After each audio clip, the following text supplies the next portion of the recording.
So I have here the one and only Michael, aka Pastel Graphics, Portland-based. Hello, yes, Portland-based synthwave artist, and thank you so much for joining myself and our listeners here on Planet SynthWorld. Glad to be here. Thank you for the invite. Absolutely. Appreciate it. So I want to go ahead and just dive right in with your moniker, Pastel Graphics. How did you come up with that name?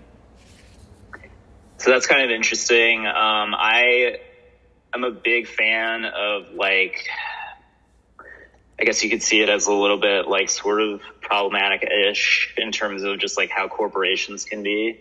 But like, I'm very obsessed with like the graphic design and like advertising style of the 80s, which I'm sure a lot of like 80s fans are. But like in the name going with the graphic, like I'm kind of like obsessed with the synergy of like how people come up with those things. And like Pastel Graphics to me sounds like an effects company or something from the 80s. Like they or specialize in some kind of like software or something. And that's kind of why I went with it. And I like pastel colors. So that was kind of like the progeny of that. Okay. The melding of those two concepts there. Okay. Awesome. Yeah, definitely. Awesome. And how would you describe your music? What subgenre or subgenres of electronic music do you feel your style falls into? So it's kind of interesting because I feel like I definitely had an idea in my mind of like how I wanted things to sound in relation to like what you would consider to be synthwave, chillwave, retrowave, kind of this like umbrella of these kind of genres that kind of flow into each other. And I kind of like was of the analog persuasion more so. Like I feel like my synthwave style is kind of informed by the production style of Vaporwave, which is kind of interesting to think about. It's more like beefy and kind of like raw sounding, like thick sounding, as opposed to like very chill, kind of like dreamy production where it kind of like is like more like hypnotic, I guess. I was kind of going from more of like super like lo-fi, like analog sounds. And that was like always what was in my mind at the time. I've been kind of like currently been like sort of experimenting with adding more dreamier elements into my music, but like the bedrock of it has always been this kind of like cakey, like thick beats. It's just the stuff that really satisfies me. So that's like kind of why I went in that direction. Yeah. Sure. Okay. So, awesome. And yeah, we'll get into like your production process a little bit later here, but I want to ask, how did you originally get into making music? And then beyond that, what kind of inspired, you talked about tech companies and you kind of dove into that, but I guess peeling that back further, what kind of inspired your sound and the visuals that you do as well? How did you even get yourself into that space? That's a good question. So I can answer the first question more definitively. I started playing music when I was 14 years old, I think. And so I'm an old man. So this is back in the days of like new metal and stuff. And that's the stuff that I was into. I was into like Korn and Limp Bizkit and like Linkin Park. And like, that was like my rise into music. Sure. And it's been like this crazy journey since then. But there was a time, like, so in that initial period of time, like I was really into like figuring out how to start a band, how to get people together to collaborate with them, and like even figure out what I was trying to do with music in the first place. I had like a pirated copy of Acid Pro 6 to record stuff with, and I recorded it directly from like a really bad like direct into the computer microphone that you would only use to like talk. And so just a lot of like learning and just kind of like having fun with it. And then after a little while, I started to become very, like, just like full disclosure, very like self-conscious about like my ability to make music in the first place, and that I had anything that people would want to listen to in the first place. So I've spent a couple of years in the dark, kind of just like working on stuff, but not really thinking about putting it out in any kind of way. And then eventually I got to a point where I got sick of that. And I decided, it's like, you know what, I just have to do this. Like, I have to put something out. And so like my second rise in music started with, I started in a Dreampop band, actually. So I have like a big interest in like shoegaze and Dreampop music.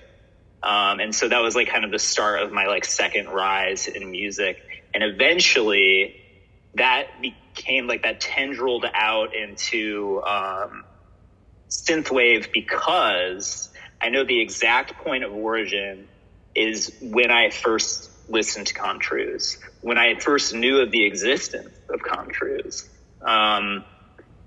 Because once that door was open, it was almost like that was the catalyzing moment for like 80s, 90s nostalgia. Like when Contrause came around, like that was the origin point of like when that was like starting to crystallize, because it's like it seemed like the nostalgia was just like right at the simmering point to just like, that was when it hit people, you know? Yeah, absolutely.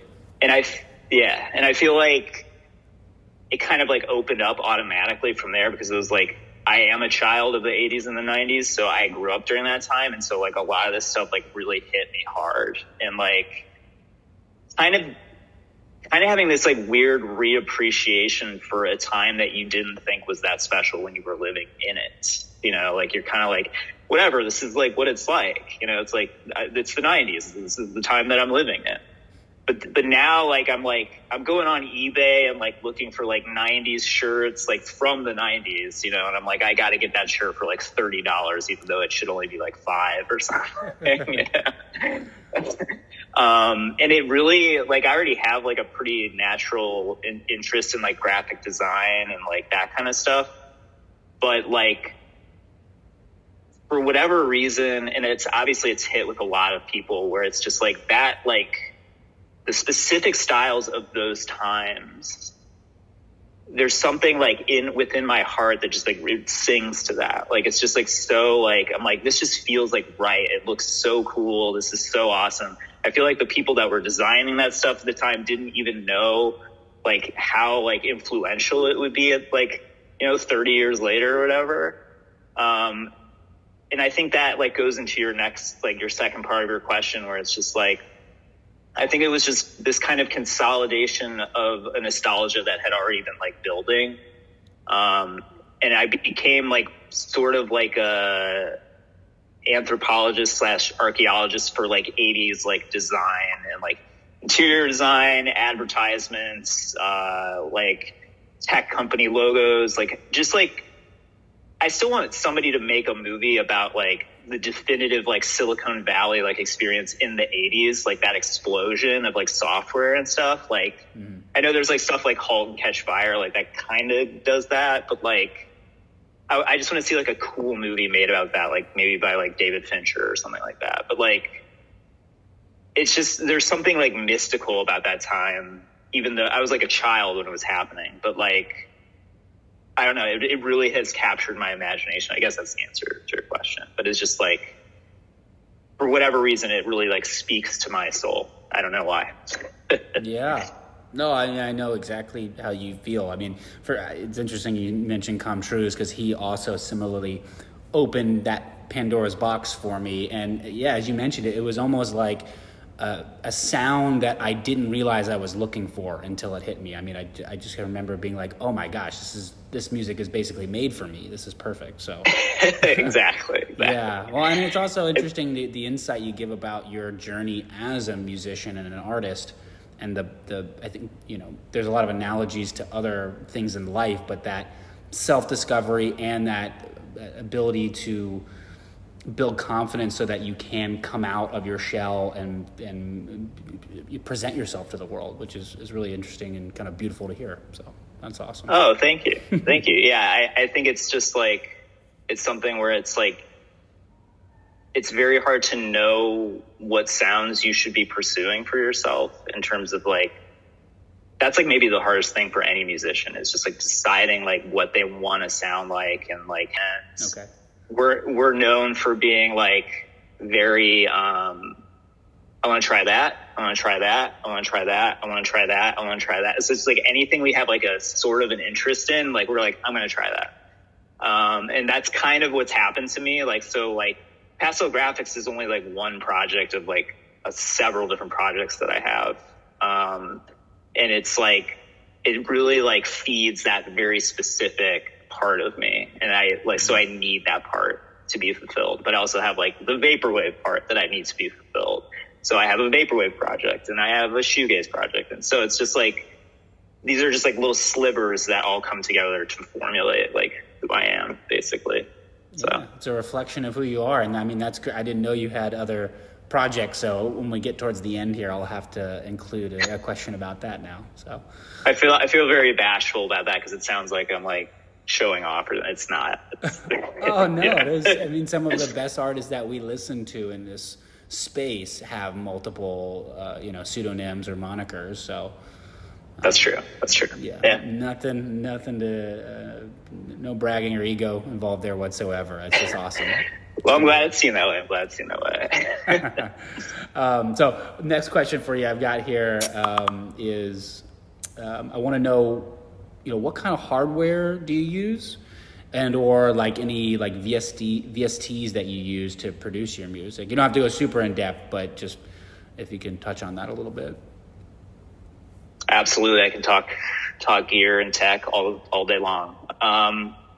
So as I was like mentioning before, like, my journey with like hardware and or like software and hardware, I eventually landed on a pirated version for a very long time, of Cakewalk, which is kind of like a blast from the past for me.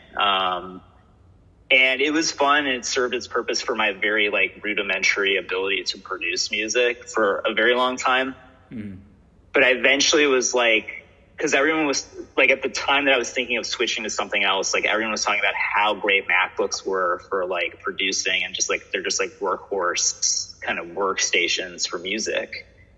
So I was like, I think I just need to take that plunge and just jump into Logic. And so essentially, since that I made that decision years ago, I've become like very fixated on Logic. Like Logic's kind of my place. The reason I like Logic is because with all the DAWs that I've tried, I feel like Logic is maybe the most straightforward in a lot of ways. And you can still achieve very like complicated technical things if you need to. But in terms of like music generation and like creation and just like getting ideas out, I've always felt like Logic is just like the most like intuitive. I think they were maybe I could be wrong, but one of the first programs to do like the several takes, like the comping, where they like automatically comped every take and just like would keep looping. Mm-hmm. And you just like had a stack that you could go through. At least that's what I found out about it. But that has been a really huge boost for me in terms of my creative process, and like, because I want to have as few obstacles in my way when I'm like making a new song. Like I don't want to have to think about routing. I don't want to have to think about like, how's this sound going to fit with this other sound, until I get to the point where like I need to start making those decisions. I just want to like generate the idea and then figure it out from there. It's like, mm-hmm. To me, that's the most fun part of the process, is like actually coming up with the initial idea, and everything else is like finesse basically. In terms of like VSTs, it's kind of funny. Like I actually really, really like Alchemy, which is the pack-in VST for Logic. And it's kind of like surprising that they pack that into like the price and everything, because like Alchemy is like extensive. There are a lot of patches and a lot of presets in there that are like really nice sounding, some really good, like very like juicy, like 80s stuff, like that sound very rich and luscious and stuff. And so Alchemy is like something that I have used quite often. I also really love, and it's really crazy that it's free. I don't remember the exact name, like designation, but it's the Tau like UX V2, which is like an emulation of I forget which analog synth it is, but it's just like very incredible, another kind of extensive library of like nostalgic patches and stuff, and sounds very like true to the sound. And the fact that it's like you could just get it for free is like pretty crazy. So those are like my main two like VSTs in terms of like coming up with like pads and like leads and stuff like that. I found a download of the classic Lindrum drum machine for my beats and stuff. Mm-hmm. And that's worked out really nicely. Again, I found that for free. I don't remember how I found that, but it just has that really nice, like you can manipulate it in the way where it can sound really like modern and like in your face and beefy if you want it to be. And it just has like some really nice impact to it. So that's why I really like that a lot. And in terms of like effects and stuff, I really like Valhalla's series of reverbs. They're like super high quality reverb, and you can really like play with it to make it like super spacious and expansive, or you can like get it to sound very like a rich, like super like gated sound, depending on like what you're trying to do. And for my style, like I was kind of mentioning before, like I'm not really relying as super heavily on like very big, lush reverbs as with like, I would say a lot of like chillsynth artists. That's like the kind of the bread and butter, is having these very long tail like reverbs, which sound like so nice and like very luscious and very hypnotic. For me, like I'm trying to have elements of that, but then also elements of like more of that like syrupy, like cakey, sort of more in your face sound, like combining those two things together. So I guess the last thing I'll say about like my tech kind of setup is that that kind of invites a lot of like compression, like, you know, like to get that like thicker, beefier sounds. I use what is the company? Anyway, I forget the company, but it's an SSL like bus compressor that really just like really chunks things up. It really just brings the like heft in there, like the and you know, sometimes I'll toy around with like clippers and those kinds of things, but like I've found that like compressors really get that like kind of like nice middle zone that I like. And, you know, in terms of just like mastering and like mixing and stuff, I do like, Isotopes products. I think those are pretty decent in terms of like getting things under control and like making sure there's space for things. And then I like and then I guess the last thing I'll say is the Limitless limiter. There's a company called Limitless, and they have a very nice limiter that like you can push it like so hard and there will be no like distortion or artifacts. And I'm like, I still like scratch my head as to how they get that to happen. But that really like is conducive to my sound, because I can really be pushing that like heavy beefiness that I've been kind of talking about. So that's kind of my like general setup in terms of software. Okay. Wow. A lot there to chew on for our audience, and I'm sure there's more to it if I let you keep going. So it's really interesting. I have a good friend who I kind of simultaneously got into electronic music with, who produces on and off, produces house music, and he'll use Alchemy and Valhalla all the time. He talks about them like crazy. So, see, there you go. There's something about it. Yeah, they must be good products. So next question for you here. Here we go. So your debut album, Vector Feels, it's a little over a year old now.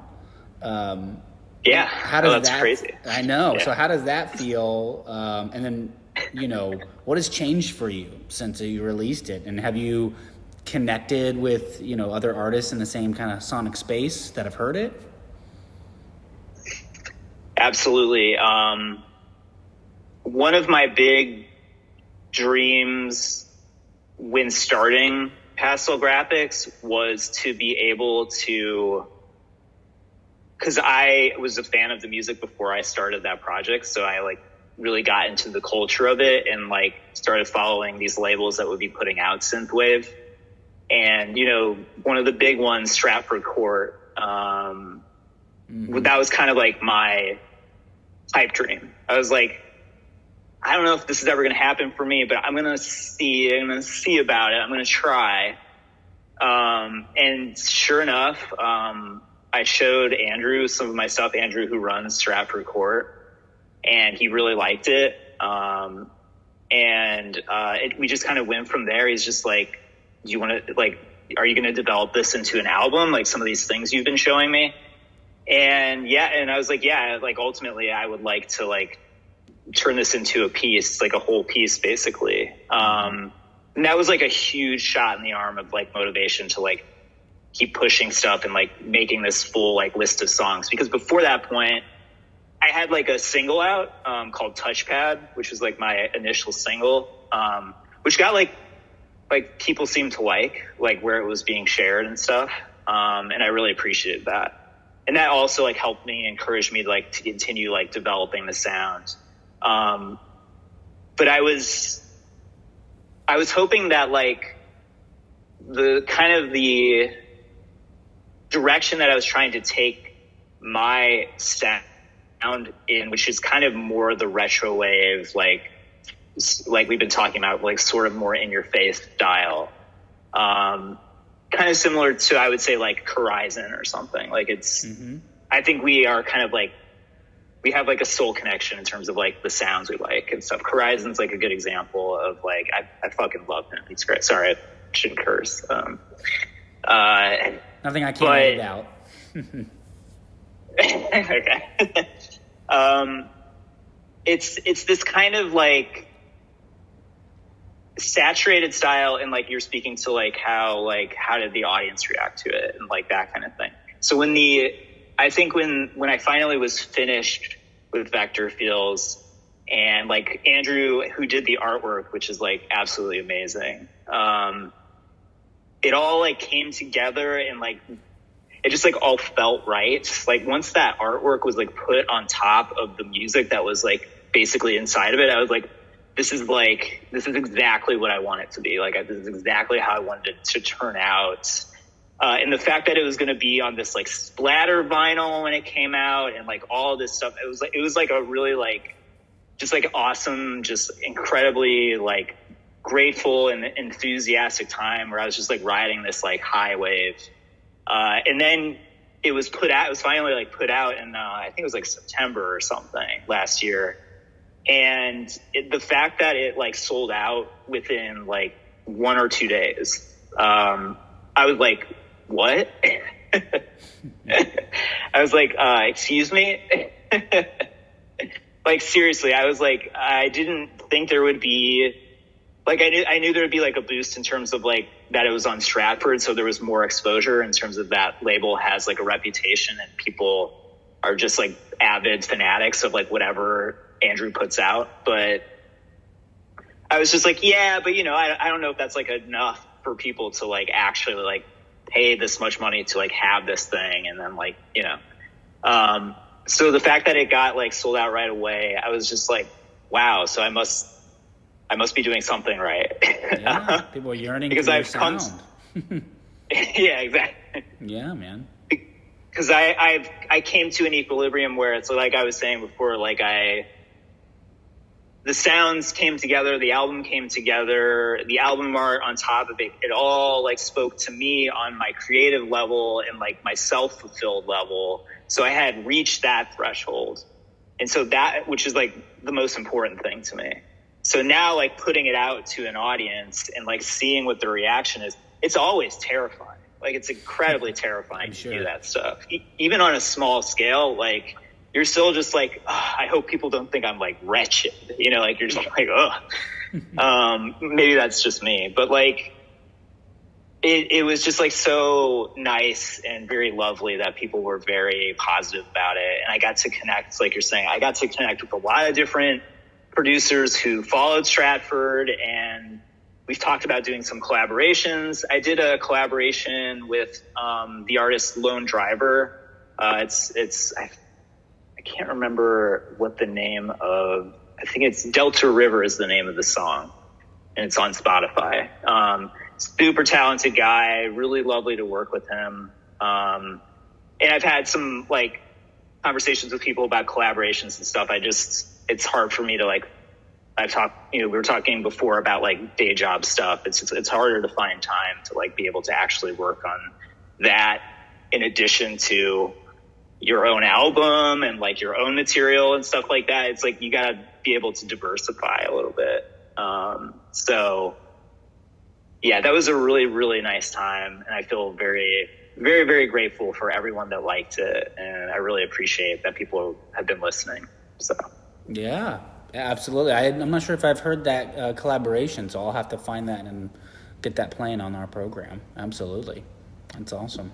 It's great. It's really good. I've got a couple other questions here. I had a few others, but I'm running out of time, so I'll have to have you back on. So the next big one for you here is, are there plans for a follow-up album or an EP? And, when can we expect to see some live shows? I think that's the most important one. Okay. So your first question, yes, I am hard at work on LP2 and have been for the last year, basically. It is, I don't want to give away too many details. First of all, the artwork is already finished and it is amazing. I think people will really, really like it a lot. It's by this amazing artist on Instagram. His handle is Shellac Pokey. I wish I could spell that for you right now, but I can't. But he does that, like we were talking about, like that 80s style, but like the very like surreal, like kind of like visual landscape style where it's like abstract and there's like shapes and like it's awesome. And the theme is going to be like kind of like an 80s tennis theme. And I'm hoping that comes through in the songs and stuff. So that's what I'm currently doing with that. And then live, there's actually, so when you say that, it's very, very auspicious you say that because there's something coming up. I don't want to reveal the details right now, but I am involved in it, and it does involve like live showcase type of thing that is streaming, so everyone can see it. Awesome. In terms of like an actual tour, I'll have to get back to you on that. That's okay. It takes time, but I mean, that's great to hear those things are in the work, especially with your visuals combined. I mean, I can't imagine. I just see that being a great experience seeing you live. So that's great to hear. Appreciate that. Absolutely. Thank you. Absolutely. So last question here. I got 1 minute left. Real quickly, how can people find Pastel Graphics music? So you can find, I'm on all major streaming platforms. You can find me on Spotify. You can find me on Bandcamp, SoundCloud. You can also buy Vector Field's vinyl on Stratford Court Bandcamp and also their website. I forget the actual URL, but you can search it and find it pretty easily. And I think there's even some test press of Vector Fields that you could pick up from Stratford. So yeah, it's available pretty much anywhere you like to listen. And pick your poison, right? Yeah. Well, that's wonderful. I'm running out of time here, but I do want to just thank you so much for your time. Really appreciate it. Hopefully we can have you back on. And for all my listeners, check out Pastel Graphics. I'll be playing some of your songs here shortly. So thank you so much. Thank you. Thanks so much.